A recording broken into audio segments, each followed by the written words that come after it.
Just how good is this Arizona prospect? We ask these questions while taking a dive into the Coyotes prospect pipeline. With the WHL and CHL playoffs underway, it's only appropriate that we start with one of Arizona's top prospects, forward Dylan Guenther. That's on today's episode of Locked On Coyotes. You're Locked On Coyotes, your daily podcast on the Arizona Coyotes, part of the Locked On Podcast Network, your team every day.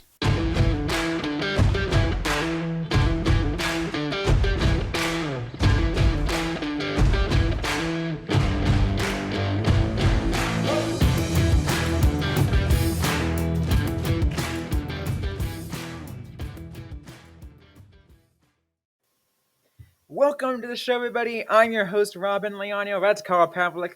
Right beside me on this episode of Locked On Coyotes.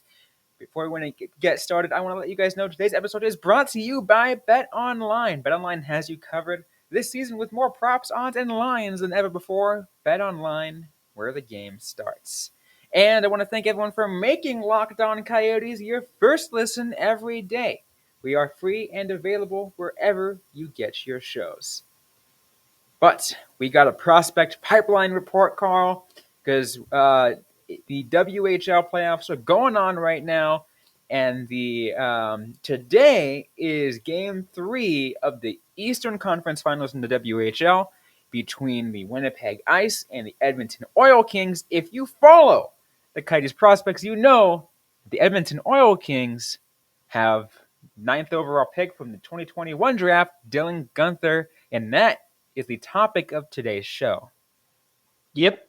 Dylan Guenther, also known as the saving grace for most Coyotes fans this season. I know plenty of people on Twitter were mostly just like surviving the Coyotes season, and then you get to just watch Dylan Guenther highlights, and that was always very fun. And those highlights are continuing as Edmonton goes into the playoffs.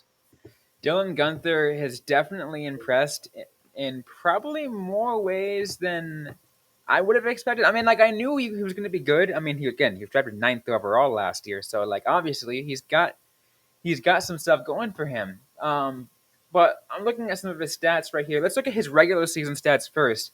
We have the Edmonton Oil Kings. That is 45 goals, 46 assists for 91 points in 59 games. Yep. I'm sorry, what? 91 points in 59 games in the regular season. Yeah, just absolutely gross. It's, I think Guenther was highly touted, but I'm not sure if anyone expected him to have that kind of season. We couldn't really tell. The Oil Kings, his draft year were limited to just 12 games. He had 12 goals and 12 assists. Very nice. Can he sustain that over a full season? That's a legitimate question. The answer was yes, he absolutely can. And he is something that the Coyotes haven't had in a very long time, and that's like a pure goal scorer. Oh, and yeah, and not just that, is the skill that comes with it too. Like, he finds the right spots to get there and makes it look easy. Yeah. Yeah, and it really does. Like, and that's why it's so fun to watch the highlights, because he's almost like effortless, and he's like, but also completely engaged. It's just a joy to watch, because you're like, all right, I see what he's doing. And then it's just a goal, and you're like, oh, dang, he really got it from like right there. And it's just beautiful.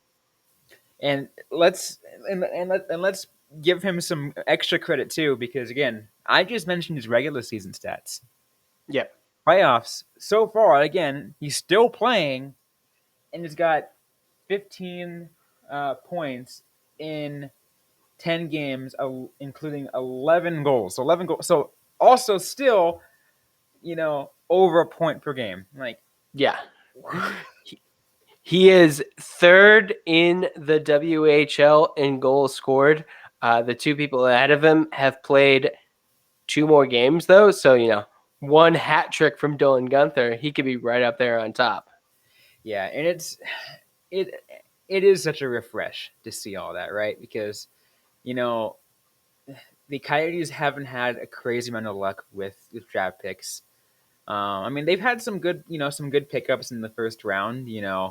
Barrett Hayton seems to be, promising still. Now that, he's slowly growing up. Clayton Keller was a great pick in the first round. Hmm. But Jacob Chikrin, of course. Jacob Chikrin, of course, yeah.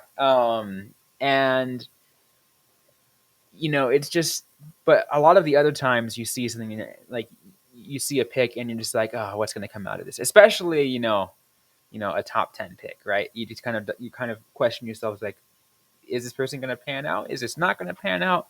We talked about that, when the Coyotes dropped the third in the lottery for this year's draft. We're just like, oh man, here we go, third again. The last two people that did third overall, what happened? But Guenther has been a breath of fresh air. Oh yeah, it's definitely a very different situation for the Coyotes, and honestly, like it's very unexpected because the Coyotes didn't have a first round pick going into the draft. They had to get that from Vancouver. So I know that we weren't exactly expecting the Coyotes to be drafting someone like Dylan Guenther, Mm-hmm. and then just seeing the season he's had. So often, like it felt like the Coyotes were trying to draft, centers for the sake of centers. Um, you know, Dylan Strome over Mitch Marner kind of stands out as Yeah. that kind of situation. But Dylan Guenther, like I feel like they're just like, hey, we need someone who can score goals. We're gonna get goals. And they got a player who seems to be panning out that way. He absolutely is going to need more time to develop. And like you said, he gets into areas and you're like, how do you do that? He's not going to be able to do that in the NHL. Oh That's, no, absolutely not. Because the WHL is major junior. We're talking kids up to 20 years old yeah. versus some of the most elite players in the world. Definitely going to read Guenther pretty fast. So like he's got to develop his game away from just that and figure out what else he can do to really get himself to stand out. And I think so far from what I am seeing, he is very slowly getting there. Yeah. I mean, he seems to be doing everything right. Like I haven't, heard any like major weaknesses in his game. Most of, me watching him is me watching him through highlights, which is of course when he's going to look his best, but I am keeping up with the team. I'm not seeing any kind of like things that may have me concerned. I think he's still going to need some time to develop, but he's on the right path. He is on the right path indeed. We're going to continue this conversation. We're talking Dylan Guenther on this prospect pipeline report of Locked On Coyotes. We're going to get to a little bit more about how we think his game is and maybe, what we're going to see, we hope to see from him down the road and sort of such. Before we get into any more, though, I want to let you guys know about our friends at Athletic Greens. I run a busy schedule, which means sometimes I admittedly don't get all the daily vitamins and nutrition I need for the day, which is why I'm glad I'm able to turn to AG1 from Athletic Greens. It is your one-stop shop of more than 75 high-quality vitamins, minerals, whole foods, source superfoods, and more to get you your day started right. Just one scoop of the special blend, and you're on your way to improve and support your gut health, immune system, energy, recovery, focus, and aging. It's lifestyle friendly, whether you're keto, paleo, vegan, dairy free, gluten free, and best of all, it costs you less than $3 a day. So that is less than your daily cold brew habit. I know for me, I love my cold brew, but this costs much less. Right now, and I'll tell you, I do it, and I've been doing it every day, and it has been fantastic. It's time to reclaim your health and arm your immune system with convenient daily nutrition. Just one scoop in a cup of water every day, and that's it. No need for a million different pills, supplements to look out for your health. To make it easy, Athletic Greens is giving you a free 1-year supply of immune-supporting vitamin D and 5 free travel packs with your first purchase. All you have to do is visit athleticgreens.com/NHL Network. Again, that's athleticgreens.com/NHL Network to take ownership over your health and pick up the ultimate daily nutritional insurance. So let's continue this episode of Locked On Coyotes. Once again, Robyn Leano and Carl Pavlik, as we discuss Dylan Guenther in this prospect pipeline report. And again, today is Game 3 of the Winnipeg Ice versus Edmonton Oil Kings in the Eastern Conference Finals. I reached out to some of our colleagues, Carl, at Locked On Senators, because they were actually Yes. at the game, one of the games this weekend. I can't remember one; it was either one or two. And I asked him, "Hey, keep an eye out on Spicy Del for us. Let us know how he's doing." And they instantly responded. He's like, "He looks elite. He had a nasty snipe in the second period." And then, of course, that's when I saw the replay of it in the highlight, and I'm just like, get ready for the future, guys. Get ready for the future. Yeah, it was absolutely a very, very good goal. He has just looked exceptionally well. And I love the consistency of it. The 11 goals in 10 games. I believe he has scored a goal in every game in Mm-hmm. addition to a multi-goal game. So, that's what you really want. And that's something that the Coyotes don't have. So many of their goal scorers are streaky. If they could get someone who could, be a player who you can expect to get consistent goals, maybe a future 40 goal scorer, that would be huge. I'm not saying Dylan Guenther is going to be that for sure, but I mean, I'm liking what I'm seeing very early in the process for something like that. I mean, it just shows you the potential, right? It doesn't Yeah. obviously shows you how good they are right now, and he looks good. And if that's the kind of trajectory he's on, his career path, his career arc, based off essentially what Locked On Senators told us, I mean, he very well could be elite. Yeah. Look that freaking good. Be a really good, could down the road, if you once the redraft happens, some people are going to ask how in the world did Dylan Guenther fall to 9. I mean, That could be the case. I mean, obviously it's too early to say now. of course. But I'm envisioning that happening.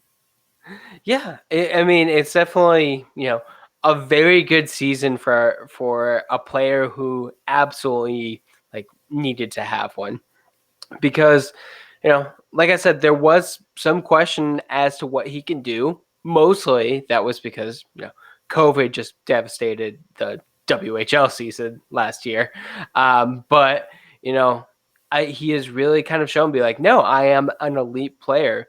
You are right. We're probably going to look back and be like, he should have gone way higher. No one really knew what any of the younger players were doing, because that was just kind of the way it was. I'm sure player or coaching staff and scouts would love to have seen more than what 23 games across 2 leagues and a World Juniors from Dylan Guenther last year, leading up to the draft. Absolutely, and it's and it makes it more all the worthwhile exciting, right? Seeing seeing how well he's doing, and now off of a full season, especially because he had, like you said,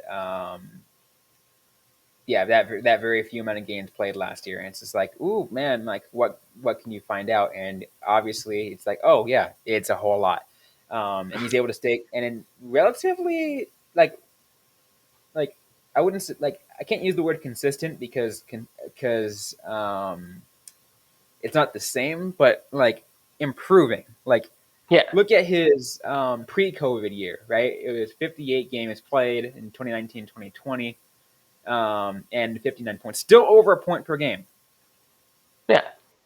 So there's definitely something there. He was a player who has shown what he can do. This isn't a flash in the pan season, which is definitely what you want. There are definitely players who have a great final year of juniors or second to last year of juniors and then make the jump to the NHL. But when you have that kind of track record, you can look back and be like, no, Dylan Guenther has always been a player who you should keep your eye on, and he's just continuing to be that. Like that says something. Absolutely. And it's just continues to excite me, the fact that, he's doing this well. And how he's going to look for the Coyotes down in the future, because as we've been talking about, because the Coyotes are piece by piece, building piece by piece, and they're not in a rush, so they can keep Guenther, developing in the Canadian Hockey League for at least one more season. So, Mm-hmm. I mean, what's the rush? Let him. I mean, like, if he's too good come this training camp, then yeah, obviously you got to bring him in, just because there's Yeah. no because then that's just time. That's just talent being wasted in the WHL. But I mean, like, again, no rush. Yeah, there's no rush. I am not sure that he is going to be too good. I think he is going to benefit from another year. Um, and, I don't think he's going to have the support on the team next year if, to make that jump, but maybe a couple games to start the season. Well, in fact, you know what? Let's talk about that kind of stuff. Like this next season, what the rest of this season, the next season kind of can spell for him, and just what we envision with his role with the Arizona Coyotes down in the future. All that and more in just a sec. But first, a quick word from Carl. So, our partners at BetOnline continue to be the number one source for all your betting needs and sports information. You can find all the latest odds, news, sports development, including this year's basketball playoffs, Major League Baseball scores, fights, and even next season's NFL futures.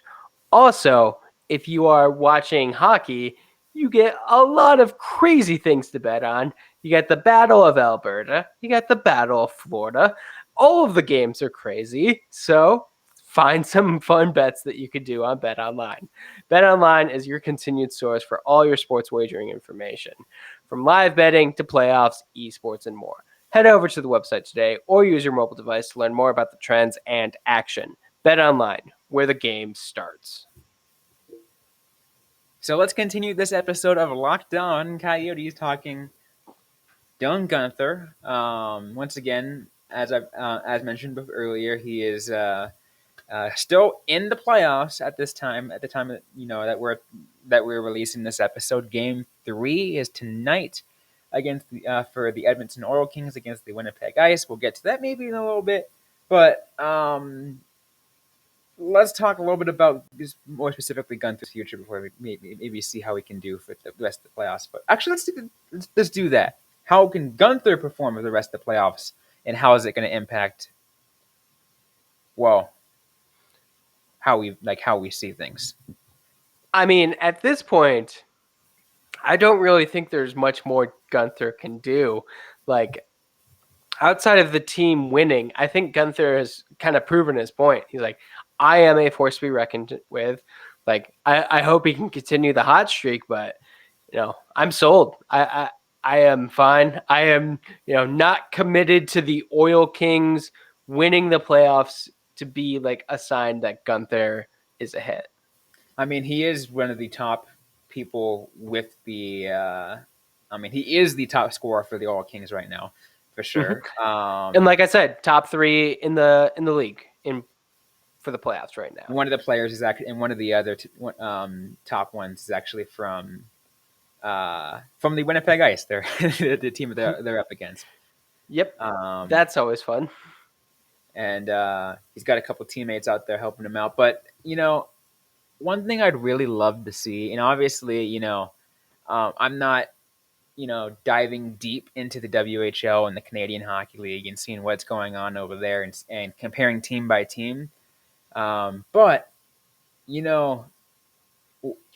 what definitely wouldn't hurt is going for a run and seeing if he can help carry the Oil Kings through a Memorial Cup run, because let's be real, that does really help a lot in terms of what's going to help just evaluating skill down the road, and I think when it came to drafting, obviously he's already drafted, so that doesn't really mean much anymore. But when it comes to drafting, I mean, like, there might have been a reason why Dylan Strome was taken third overall because hey, Memorial Cup fresh just played alongside alongside freaking Connor McDavid. So like, Yeah. but And I mean, like going deep in like going for a cup run, that's going to give Guenther like much needed experience, and it's going to get him used to a level of pressure that he needs if he wants to be an NHL player.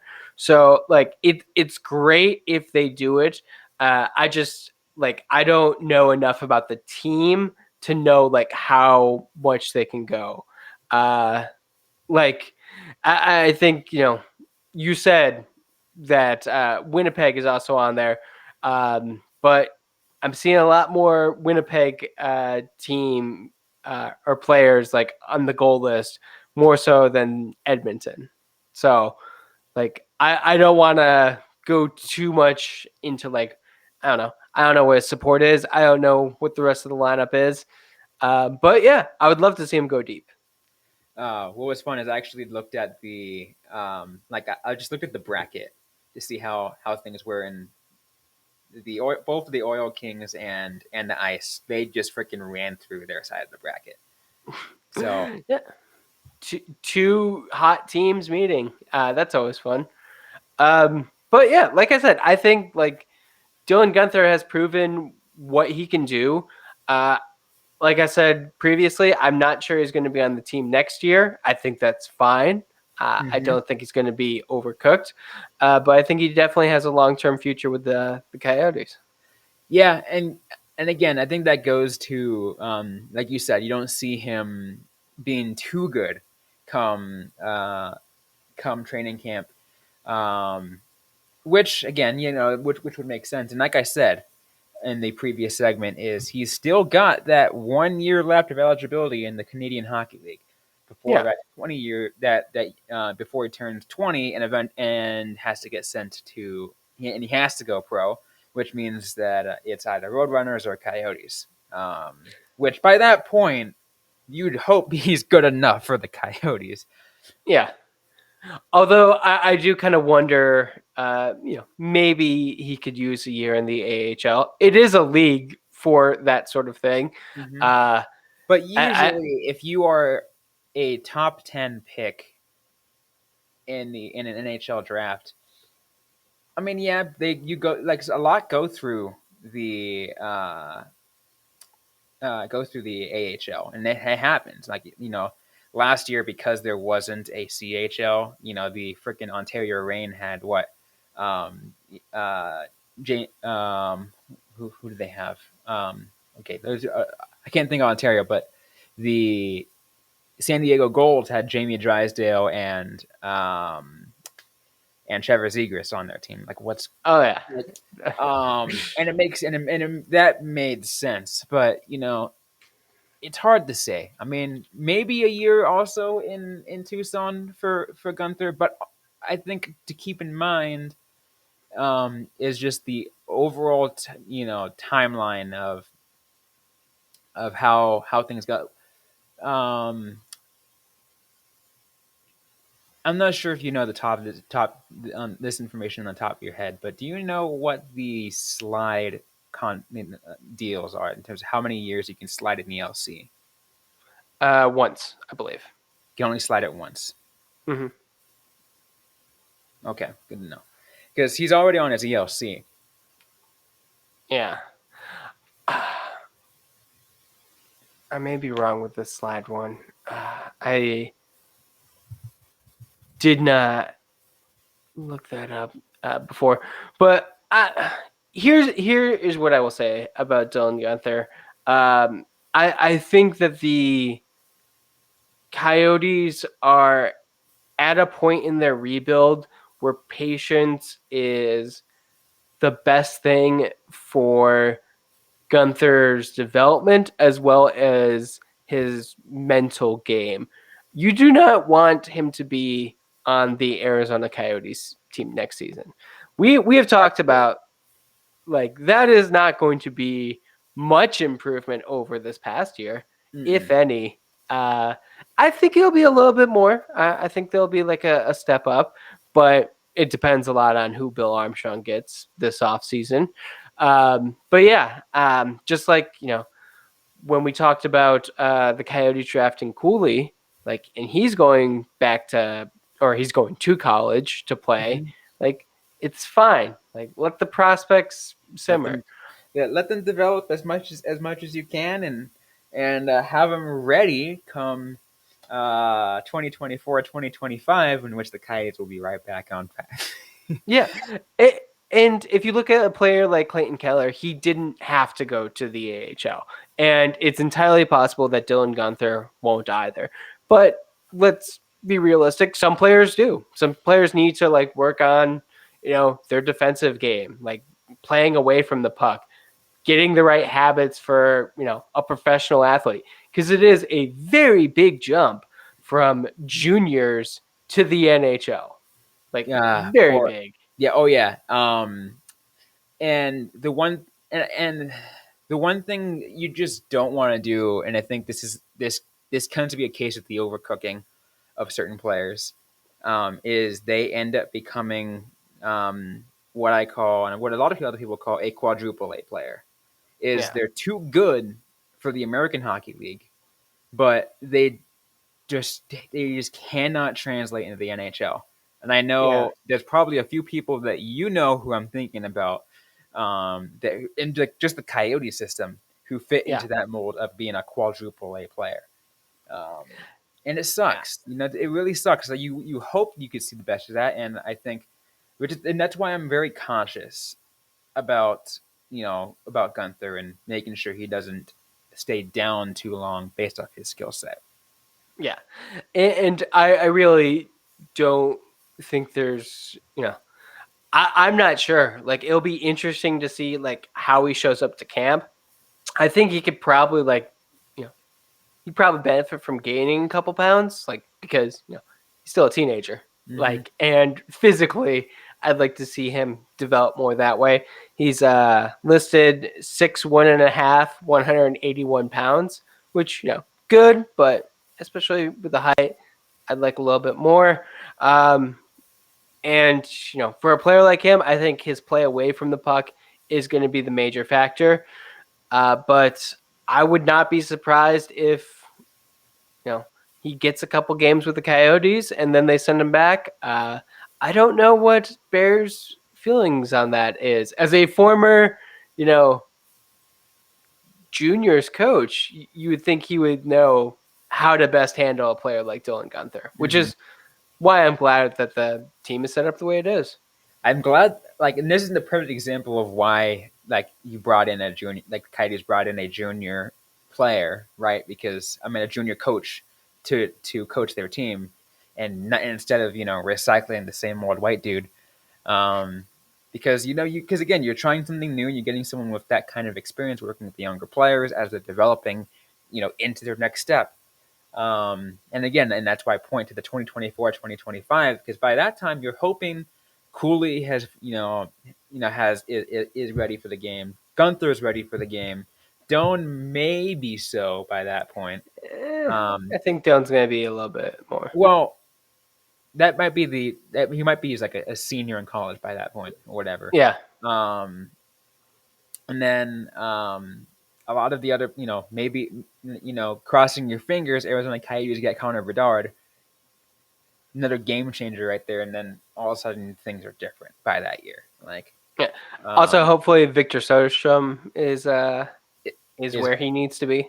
yeah, exactly, and on and if we want to speak hypotheticals, Austin Matthews comes home by that time, but Sure, yeah. I think that's all the hypotheticals. But yeah, like there is a good timeline for the Coyotes, and it fits with Guenther having enough time to develop into an NHL player. yeah. So Also, I everyone, did oh, I did please. look it up with the slide contract, is Yeah. they can be slided for no more than 3 years. So I was off with one. No more than three. I was like, it's either one or a couple.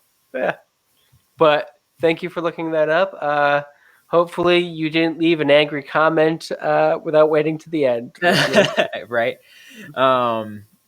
But Yeah, I mean, like there's, um, I think this is, and like, which is again kind of going back to what we were saying. I think this is why the Coyotes are in a perfect position, right? Because the no rush attitude. Because there are a lot of players out there. I mean, there's a lot of teams out there who are just like, you know what, 2 years from now, we want to be a competing team. You want to compete back to the playoffs again, and they're just going to rush their players and be like, all right, you come up and we're going to play.